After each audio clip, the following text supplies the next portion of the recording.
प्यारे बच्चों, अस्सलाम वालेकुम। मैं Razak Patel sir, Solapur social association Urdu high school से। आज हम हिंदी विषय का दूसरा पाठ खोया हुआ आदमी का पहले भाग का अध्ययन करेंगे। इसके लेखक हैं सुशांत सुप्रिय। बच्चों, खोया हुआ आदमी कहानी के माध्यम से लेखक ने समाज में व्याप्त ऊंच नीच, अमीर गरीब, जाति पाति आदि कुरीतियों को भुला देने के लिए प्रेरित किया है। इस कहानी से यह ज्ञात होता है कि अपने अच्छे कार्यों से कोई भी आदमी, पशु पक्षी, मानव सबसे आदर प्राप्त कर सकता है। लेखक ने सभी को सौहार्द से रहने की सीख प्रदान की है, अपनी ऊर्जा सकारात्मक काम में लगाने को कहा है। आइए बच्चों, हम इस कहानी की व्याख्या देखते हैं। कई वर्षों की बात है, एक पुराना गांव था। एक आदमी न जाने कहाँ से भटकता हुआ दूर दराज के उस गांव में आ पहुंचा था। गांव के कुत्तों ने जब चितड़ों में लिपटे उस अजीब आदमी को देखा तो उन्हें वह कोई पागल लगा। वे उस पर बेहताशा भौंकने लगे। गांव के बच्चे खेल रहे थे। कुत्तों की देखा देखी गांव के बच्चे भी पूरी दोपहर उसे छेड़ते और तंग करते रहे। आश्चर्य की बात यह थी कि वो आदमी उन बच्चों को कुछ बोल नहीं रहा था। संयोग से किसी भले आदमी ने गांव के बच्चों को उस पर पत्थर फेंकते हुए देख लिया। जब वह भला आदमी उस आदमी के करीब गया तो उसके चेहरे पर मौजूद खोएपन के भाव के बावजूद उसे उस में गरिमा के चिन्ह दिखे। यह आदमी पागल नहीं हो सकता, उसने सोचा। गांव के उस अगतुक भले व्यक्ति ने उस आदमी से उसका नाम पता पूछा, पर वह कोई उत्तर नहीं दे सका। वह केवल इतना बोल पाया, शायद मैं खो गया हूँ। यह सुनते ही गांव के उस भले व्यक्ति ने निश्चय किया कि वे सब उसे खोया हुआ आदमी कहकर बुलाएंगे। बच्चों, इस परिच्छेद में नए शब्द हैं चिथड़े, फटे कपड़े, बेहताशा, जोर से, तंग करना मुहावरा है। इसका अर्थ है परेशान करना। गरिमा का अर्थ है गौरव।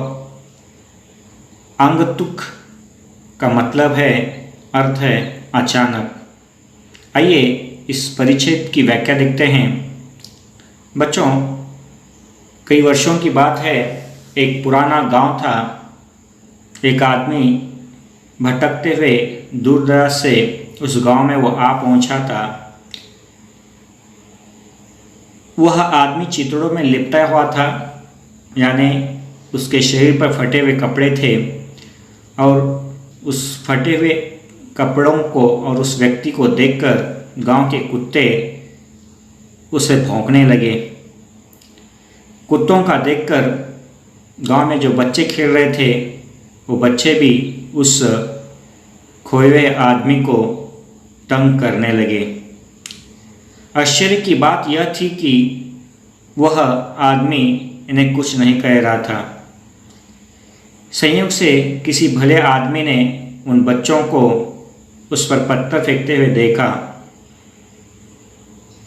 वह भला आदमी उसके करीब जाता है तो देखता है कि वह आदमी पूरी तरह से खोया हुआ है। उसे लगता है कि ये व्यक्ति पागल तो नहीं हो सकता, और वह उसे उसका नाम पता पूछता है, पर उसे कोई उत्तर नहीं मिलता। और वह चितड़ों में लिपटा आदमी इतना ही बोल पाया कि शायद मैं खो गया हूँ। वह गांव वाले सुनते ही यह निश्चय किया कि आज से उसे हम खोया हुआ आदमी कहकर बुलाएंगे। खोया हुआ आदमी इतना खोया था कि उसकी पूरी स्मृति का लोप हो चुका था। उसके जहन से उसका नाम और पता पूरी तरह खो चुके थे। न उसे अपनी जाति पता थी, न अपना धर्म, लेकिन अपने खोएपन में भी उसमें परिचित जैसा कुछ था जो उसे अपना सा बना रहा था। लिहाजा जब उसे गांव के अन्य लोगों के पास ले जाया गया तो उसे देखते ही सभी एक स्वर में बोल उठे, अरे यह खोया हुआ आदमी तो बेहद अपना सा लग रहा है। उन्होंने उसे अपने ही गांव में रख लेने का फैसला किया। वह आदमी भी उस गांव में रहने के लिए तैयार हो गया। इस परिचय में नए शब्द हैं स्मृति, याद, लोप होना, नाश होना, जहन, दिमाग। खोया हुआ आदमी इतना खो चुका था कि उसे पिछली कुछ यादें याद नहीं थी, यानी उन यादों का नाश हो चुका था। उसके दिमाग में उसका नाम पता पूरी तरह से लोप हो चुका था। न उसे अपनी जाति का पता था, न अपने धर्म का। लोगों को लगा कि यह अपने जैसा ही यह व्यक्ति है, और लिहाजा जब उस गांव के अन्य लोगों के पास ले जाया गया तो देखते ही सभी लोग बोल उठे, अरे यह तो खोया हुआ आदमी बेहद अपने जैसा ही है। यानी उन लोगों को भी लगा कि उसका पोशाक या उसकी बनावट उन्हीं लोगों की तरह थी, और वो कहने लगे कि यह अपने जैसा ही है। उन्होंने उसे अपने ही गांव में रखने का फैसला किया। वह आदमी भी उस गांव में रहने के लिए तैयार हो गया। खोए हुए आदमी की आवाज़ बहुत मधुर थी। कभी कभी वह अपनी सुरीली आवाज़ में कोई पुराना गीत गाता था। उस गांव के गाय भैंसे उसके गीत की स्वर लहरियां से मंत्रमुग्ध होकर ज़्यादा दूध देने लगती। गांव के बच्चे उसका गीत सुनकर उसकी ओर खींचे चले आते। गांव के बड़े बुजुर्गों को भी उसके गीत उनकी युवावस्था के सुंदर अतीत की याद दिलाती।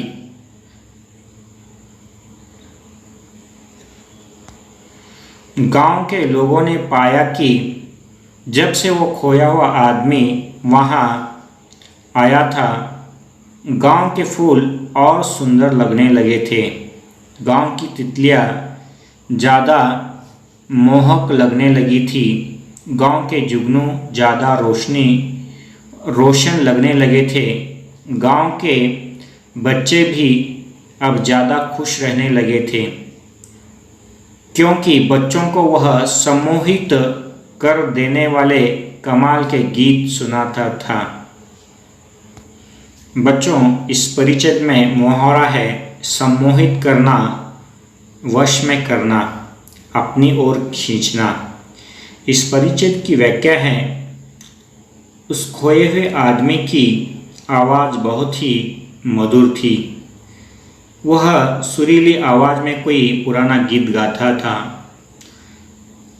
उस गीत का परिणाम यह हुआ कि उस गांव की गाय भैंसें उसका गीत सुनकर ज़्यादा दूध देने लगी। गांव के बच्चे उसका गीत सुनकर उसकी ओर खींचे चले आते।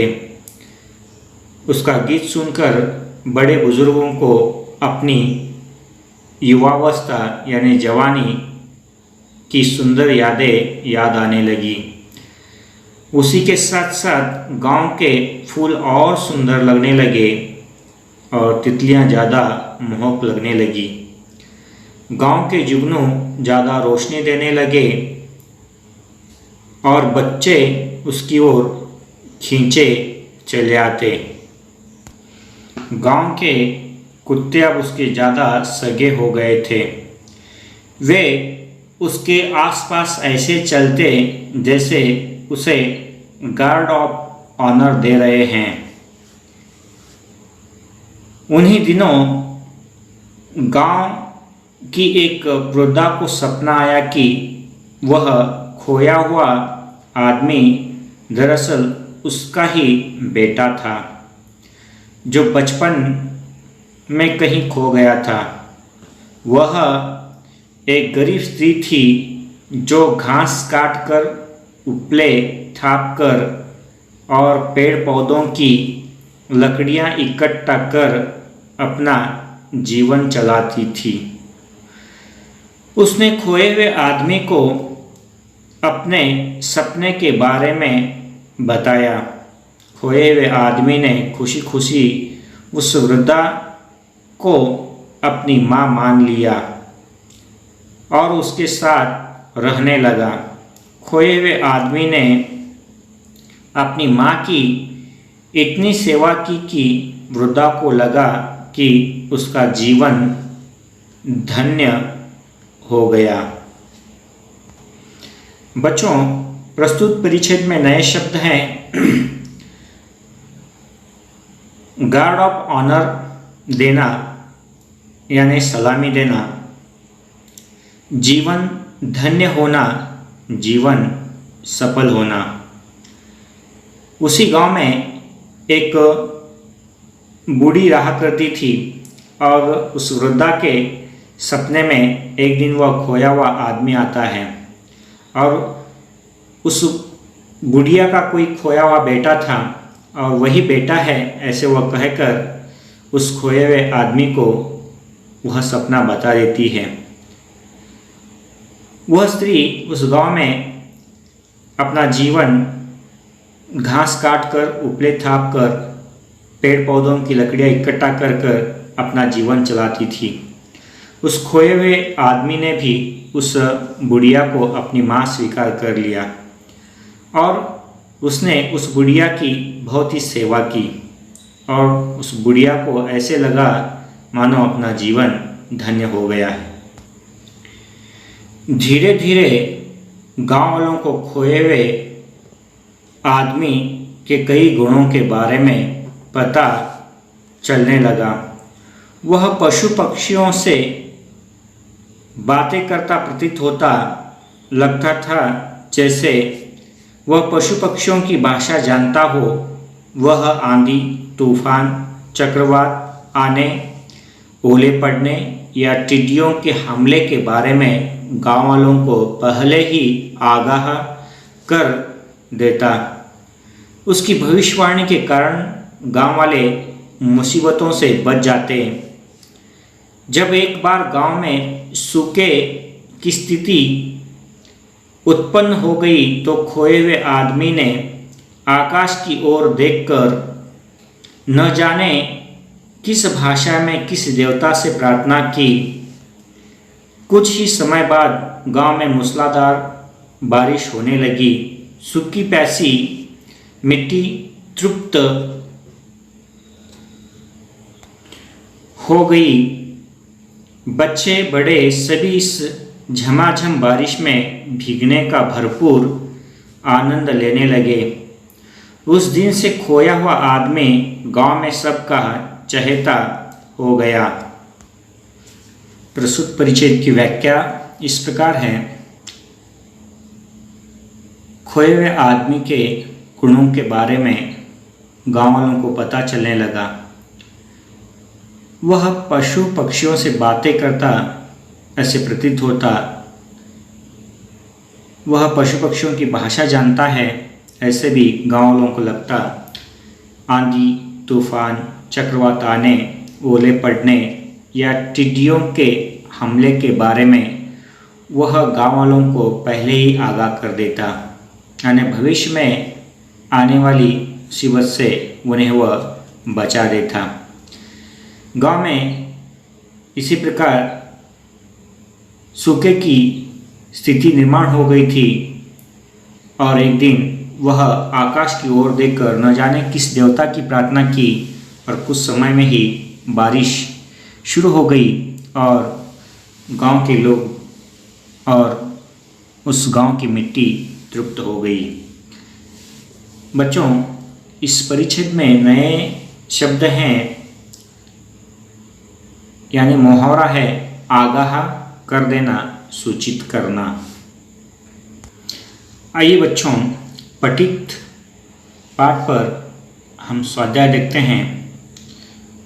कृति है निम्नलिखित परिच्छेद पढ़कर कृतियाँ करो। पाठ्य पुस्तक में वो परिच्छेद है खोए आदमी की आवाज़ बहुत मधुर थी। यहाँ से यह परिच्छेद शुरू होता है। कमाल के गीत सुनाता था, यह यहाँ पर समाप्त होता है। इसमें कृति है पहली, सजाल पूर्ण करो। खोए आदमी की आवाज़ की विशेषता है उसकी आवाज़ बहुत मधुर थी। उसके गीत के स्वर सुनकर गाय भैंसें ज़्यादा दूध देती थी। बच्चे गीत सुनकर उसकी ओर खींचे आते। बुजुर्गों को युवावस्था की याद आती। कृति 2 है, कृति पूर्ण करो। खोए हुए आदमी के गीत से प्रभावित होने वाले गाय भैंस, बच्चे, बुजुर्ग। कृति 3 है, शब्द संपदा। उसमें पहला है परिच्छेद से शब्द युग्म शब्द लिखो। कभी कभी गाय भैंस। दूसरा है निम्न शब्दों के विलोम शब्द परिच्छेद से लिखिए। विलोम यानी विरुद्ध शब्द। कटु, मधुर, कुरूप, सुंदर। धन्यवाद।